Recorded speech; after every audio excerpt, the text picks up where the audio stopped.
How to make money fast. If you need money fast, there are legal, easy ways to shore up your finances. The opportunities may be right under your nose.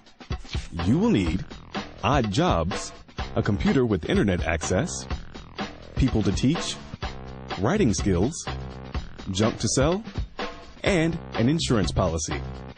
Optional, valuable, or collector's items to sell. Step 1. Earn cash by doing odd jobs in the neighborhood. 50-year-olds and kids alike can wash cars, mow lawns, pull weeds, babysit kids, or haul garbage for fast money. If your condition is dire, select valuable or collector's items to sell on internet sales or auction sites to make money fast. Step 2. Generate income online by testing products, doing surveys, signing on to do mystery shopping, or reading emails outsourced by companies too busy to read them.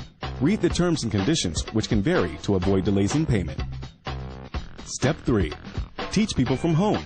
Give online computer lessons for beginners, if you're qualified, or give music lessons to raise funds. Perform oil changes and small repairs, or teach someone how to do their own. Step 4. Take in boarders, being careful to draw a police agreement to protect yourself in case you have to evict them. Step 5. Write articles as a freelancer for several websites that want content of all sorts and will pay small amounts that add up quickly. Choose how much you'll work and how often.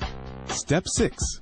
Rid the house of old books, valuables, electronics, furniture, clothes, bikes, and old sports equipment and sell in a yard sale. Step 7. Cash in an insurance policy or siphon some from an IRA account. Read and abide by the rules to limit the penalty and taxes that will likely be due when withdrawing. When you're completely tapped out, scavenge for bottles, coins, or discarded metal to sell. Step 8.